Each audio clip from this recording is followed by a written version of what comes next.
এখন কয় টাকার নোট? 200 টাকায়। তুমি যেটা করতেছো এটা কিন্তু কোন নাই। তোমার মায়ের সাথে এক লগে সংসার করা আমার সম্ভব না। এখন তোমার মায়ের যেমনি হোক বাড়ি থেকে বের করে দিবা। এখন কোথায় রাখবা, বৃদ্ধাশ্রমে রাখবা নাকি কোথায় রাখবা সেটা আমি জানি না। এখন তার বয়স হয়ে গেছে, সে কোনো কাজেই আসে না। আমি তার সাথে সংসার করতে পারবো না এক লগে। তাহলে এক কাজ করি, তাহলে আমার মায়ের আর তোমার মায়ের দুটারে বৃন্দাবন পাঠাই দিই। কি বললা তুমি? আমার মায়ের সাথে তোমার মায়ের তুলনা করো? তার তো বয়স হয়ে গেছে, আমার মায়ের কত ইয়াং। তাহলে তোমার মায়ের বয়স কম দেখে তোমার মা আছে, আর আমার মায়ের বয়স বেশি হয়ে গেছে দেখে আমার মা হারে গেছে নাকি? আরে বাবা, বলতেছি না তার বয়স হয়ে গেছে, সে কোনো কাজে আসে না, কোনো কাজ করতে পারে না।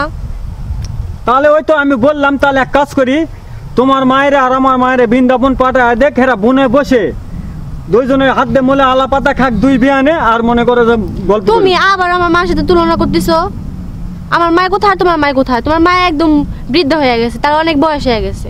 আমার মা বৃদ্ধ হয়ে গেছে। আচ্ছা, এটা কয় টাকার নোট? এটা 200 টাকা। 200। এপারে 200। 200। এখন এটা কয় টাকার নোট? 200 টাকায়। এখনো 200 আছে? তাই নাকি? আচ্ছা, ওই এখন কয় টাকার নোট? 200 টাকায়। তখনও 200 ছিল, ময়লা মাটি ভরালাম, তারপরও 200, হাত দিয়ে মোছরালাম, তারপরও 200 নাকি? কিছুই কমে নাই? কমছে কিছু? দেখো কমছে না। আরে কমছে, কমে নাই? না। তাহলে এটা যদি না কমে থাকে, তাহলে আমার মা আমাকে 10 মাস 10 দিন পেটে ধরেছে, ছোটোর থেকে খাওয়ায় না খায় বড় করছে, আমার অনেক অত্যাচার সহ্য করছে, আমাকে অনেক কষ্ট করে সে বড় করছে। আমার মা তখনও ছিল, আমার মা এখনো আছে, আমার মা ভবিষ্যতেও থাকবে আমার মা। ওই যে একটা কথা আছে না, যে বউ হারালে বউ পাবি রে প্রতি ঘরে ঘরে, মা হারালে মা পাবি না এই না জগৎ জুড়ে। তোমার মতো বউ আমার ঘর থেকে 10টা যাবে আর 100টা আসার জন্য সিরিয়াল ধরে থাকবে। আমি আমার মাকে ফেলাইতে পারবো না।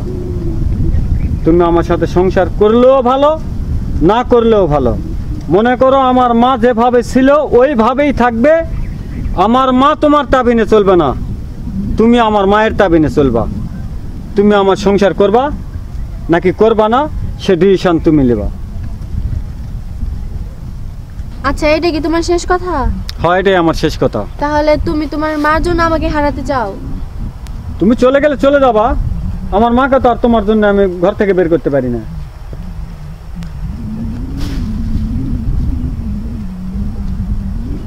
আমার সম্ভব না, তোমার মার সাথে এক লগে সংসার করা সম্ভব না। আরে পাগল, শোনো, তুমিও যেমন একটা মায়ের সন্তান, আমিও তেমন একটা মায়ের সন্তান। আজ আমার মায়ের কথা বাদ দিলাম, তুমি তোমার মায়ের কথাটা ভাবো। তোমারও তো ভাই আছে, তোমারও ভাবি আছে।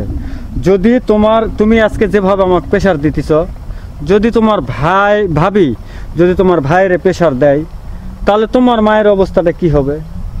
তুমি যেটা করতেছো এটা কিন্তু অন্যায়, ঠিক আছে? তোমার ভাবি তোমার ভাইয়ের সাথে যেটা করবে সেটা অন্যায়। আসলে এটি যেন আমাদের ভিতরে না আসে, এই মন মানসিকতা নিয়ে যেন আমরা না চলি। মা কিন্তু অনেক সম্মানের প্রাপ্ত, এটা একটা আল্লাহর নিয়ামত এই দুনিয়াতে আমাদের জন্য, তার তো আমরা অবহেলা করতে পারি না। তুমি যেটা করতেছো এটা কিন্তু তোমার একেবারেই ভুল। আসলে আমি তো এত দূর পর্যন্ত ভাবি নাই, আমার ভুল হয়ে গেছে। তোমার মা মানে আমার মা, আমার মা মানে তোমার মা। এই তো তুমি বুঝছো এখন, এটাই হলো দুনিয়ার নিয়ম, বুঝছো? মা কখনো ফেলানোর পাত্র না, আর কখনো আমার মাকে তুমি পর ভাববা না। তোমার মাকে আমি কখনো কিন্তু পর ভাবি না। অতএব সংসারে অশান্তি না করে চলো মিলেমিশে সংসার করি, চলো।